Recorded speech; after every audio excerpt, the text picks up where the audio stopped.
Sunday morning on CBS. And here again is Jane Pauley. E.T. Phone Home. Childhood has often been a theme of Steven Spielberg's movies, including 1982's E.T. But in his new film, the boyhood story Spielberg tells is his own. Leslie Stahl of 60 Minutes talks with a Hollywood legend. Every one of my movies is a personal movie. I don't make films that I don't consider to have something of myself left behind in them. Steven Spielberg has left something of himself behind in 35 movies. Though in some cases you have to wonder what. Along the way, he's become the highest grossing film director of all time. Reggie, wave to the camera. Now, at age 75, Spielberg has made The Fabelmans, a film he calls semi-autobiographical. My mom was really kind of pushy about, Steve, when are you going to tell our story? When are you going to tell my story? And so absolutely, this is something that they embraced. I kind of assumed that you were waiting, a little crass, but waiting for your parents to die, because you wouldn't want their critique, or you wouldn't want to hurt them or disappoint them. Did that? No, I wouldn't have done anything to hurt or disappoint my parents. To me, it was more of a gift to them than any kind of a criticism about how my life and my sister's lives wasn't as hunky-dory as people assume. How much did you spend to rent this camera? $20. I use my own money. In the film, his father, as in real life, is a computer engineer played by Paul Dano. Sammy, $100 for a hobby? It's not a hobby, Dad. Michelle Williams is his mom, a free spirit who he has described as Peter Pan. It's a coming-of-age movie, a coming of Spielberg's obsession with making movies. Movies are dream stuff that you'll never forget. Starting with the first film he ever saw at age 6. In the movie, you see the greatest show on earth, and you get a thunderbolt when you see this movie. Is that what happened? Is that the beginning, the moment? I didn't know what a movie was, so my dad and my mom took me to the movie in a theater. It was a movie about the circus. After a while, I got very involved in the story. There's a train crash in the middle of the movie. And all I remember is it was the scariest thing I'd ever experienced in my entire life. To overcome that fear, he kept recreating the crash with his electric trains. Then filming it with his dad's 8mm camera. And that was it. Spielberg, the filmmaker, was born. As in real life, he was just an adolescent when he made a Western called Gunsmoke. I need more Just X. You got Salvatore? And then I showed it to the Boy Scouts on one of our weekend meetings, and they went crazy. That was the first moment where I said, what a jolt. That's a really good feeling. That was a really good feeling.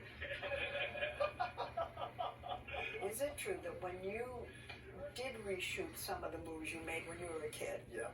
that you changed the angles to make it look better?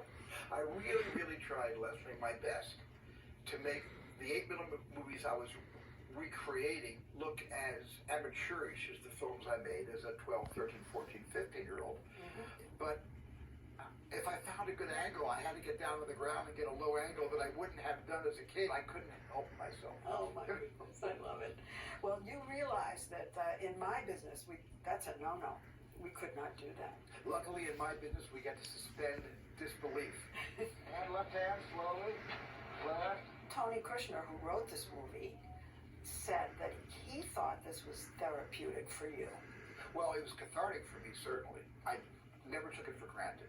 I mean, it was a tremendous privilege to, it's like making a movie, you know, and realizing with this movie, what have I just done? Has this been $40 million of therapy?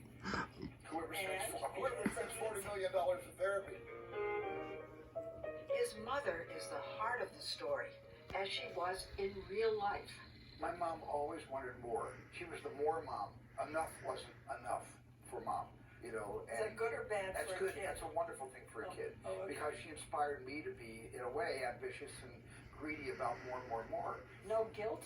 She didn't infuse that in you? She didn't believe in guilt. My mother used to always say, Steve, guilt is a wasted emotion.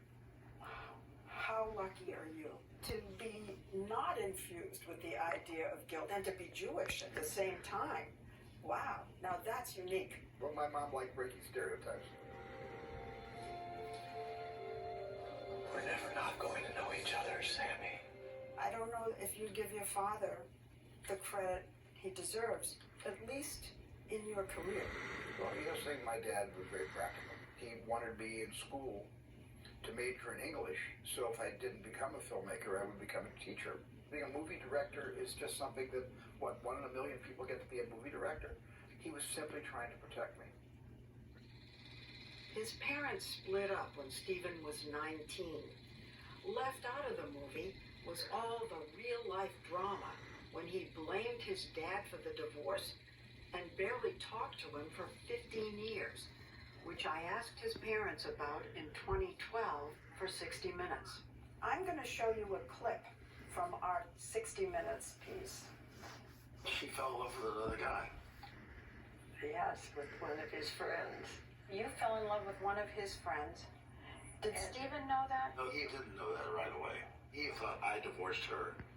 So wait a minute. You fell in love with his friend.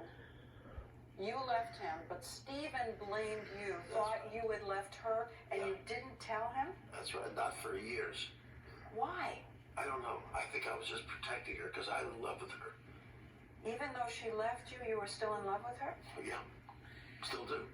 He forgave me, I think. I was so unhappy. But he covered for me. When my mom and my dad announced they were separating, as is portrayed in The Fablemans, my dad fell on the sword, but I didn't know there was a sword to fall on. I simply took him at his word when he said, it's my idea that we separate. And I lived with that, and I blame my dad for that for years. The movie reveals a secret about this that Steven kept till now, that when he was a teenager, he discovered his mother's affair with his dad's best friend. 16. Yep. And that was a secret that we shared for most of our lives. Your father did not know for most of his life that you knew. No, I never had that conversation with my dad. But that's a burden on a young kid. That's a burden on you. Yeah. That she let you carry. It's not that she let me carry it. It's something that I felt I could bury. And in a way, making this movie made me realize that I had been carrying that burden all these years, and I had to exorcise it from my own heart and soul. And once that was out of my system, I was able to regret that I hadn't shared that with my dad. Those are your sisters? Yeah, these are my sisters. And there's your I'll show mom. you. His mom, Leah, and her second husband went on to open a restaurant in Los Angeles where she held court. We used to call this my mom's stage because the patrons, the customers were her audience, and she was performing for them all the time. Later in their lives, Leah and his dad Arnold reconciled. You could afford to be a little encouraged. About what? About him making movies Well, again. I didn't say that. But in the movie, The Fablemans, there's no happy ending for his parents. There is, though, a happy beginning to Spielberg's career as a filmmaker. I've got better perspective now about what happened a long time ago, so that's why this is something that had to wait for me to, I guess, grow up in order to look back.